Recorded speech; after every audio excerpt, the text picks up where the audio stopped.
Hiya, hiya. Well, there's a lot of things happening. First of all, the news media has a feeding place now because there wasn't anything going on except for the vaccine stories. And we seem to be coming to grips with that. If you're over 65, you probably have been vaccinated or en route, and I am certainly.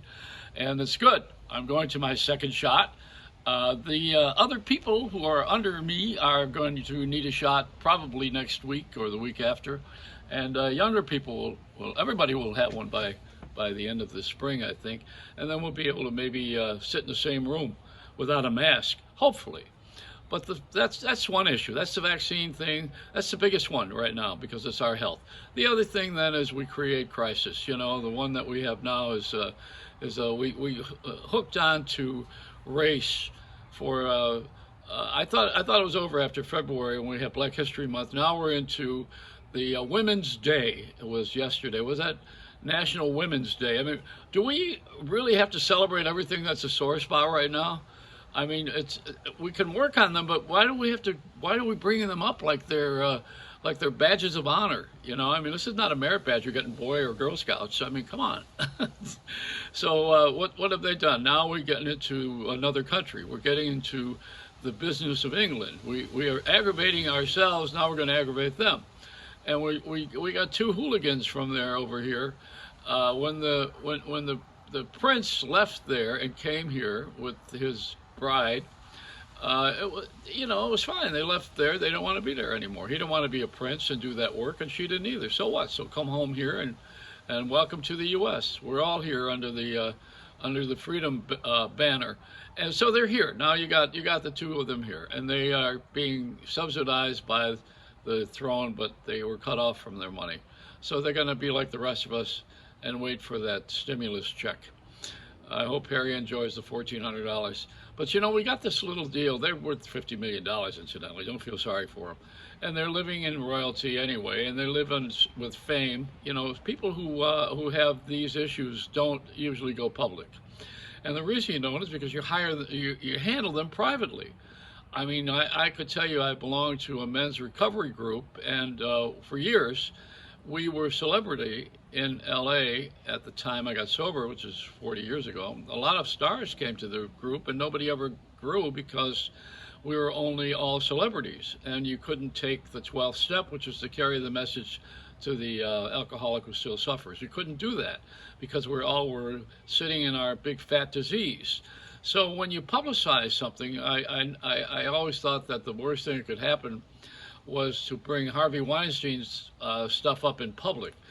He needed to be treated privately, and as soon as you put it public, then it becomes a scar that's almost permanent because you touch someone's shame.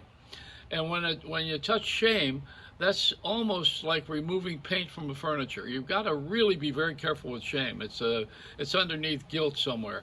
And you know what? I don't feel guilty about black people. I wasn't a slave driver, and I never did do anything that I thought was anti-black in my life. I never disrespected the color, and I never really thought of it as being anything different than us in my field, which was radio and television.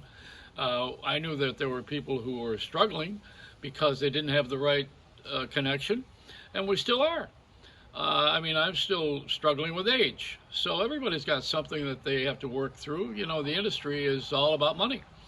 And if you can make money for somebody, they'll certainly put it up there. Even Oprah Winfrey, she's about money because this is a move on the part of CBS Television, which owns Viacom, the mother company, that's a stockholders company, with Paramount TV, which they have just launched. So putting Eddie Murphy's movie first run on Paramount TV and giving you a month free is setting you up to pay for a subscription after the month is over. And the same with Oprah, and her stuff. That this is all promoting CBS's interest, which is to get you over from regular television, which is commercially supported and free. Over-the-air TV is free to the public and under the FCC. Streaming is not. It's not free, and it's not under the FCC. But they don't talk about it because they're the ones who are doing it. That's why they're not going to tell you how they're committing crimes. A criminal doesn't say, hey, wait a minute, here's the secret. Or a magician doesn't show you how the trick is done, and you're not going to watch it anymore. So we're at a crossroads where we're at the mercy of these people who are trying to find desperately a place to get viewers and get ad agencies to buy time, to make money, to have people pay for the subscription. It's all about the money. It's follow the money trail. You've heard this so many times. My father used to say that to me when I was a kid. He said, Joey, it's all about the money. I was the #1 disc jockey in the country, and I didn't get paid what Howard Stern got paid eventually years later when he was the #1 guy. He was handled by two people who got him tons of money. And in my case, I was only making a few $100s. And when I went for a raise, they balked and said, "Oh, wait a minute, you're not going to do that." I had a radio and TV show that were #1 rated. So what did I do? I nailed my shoes to the door and said, "Fill these." And that's how I walked away from that job, because I didn't get the raise. But it's about money. So that's my story, and I'm sure everybody has one. The race issue is very hot right now because we're coming off a year of contemplation after George Floyd. We are still licking our wounds after many of the encounters with the police, and we are also looking at the encounters of the police licking their wounds with us. It works two ways, and the white supremacists have come up with this marching. All of this happened. The pandemic happened during an election year. The election was so close, and everybody was so intense on separation. Black side, white side, tall, gender differences. We're putting everything on the table. We got so many issues now. I don't see how anybody's going to get out of this without handling the biggest problem at the top first.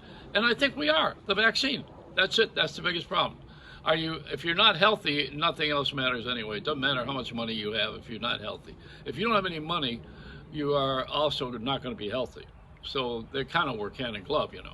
But it's got a lot of intrigue here, because people are trying to mentally solve something by compartmentalizing, and part of it is mentalizing. You can't put these things in little boxes. They don't go. It doesn't work that way. Psychologically, it works on a human scale. It works to take the biggest problem first and work through that, and then you go down to the next level. That's how I do it. I don't compartmentalize easily, because I know that that's not going to solve anything. So that's it. I just want to give my little speech here.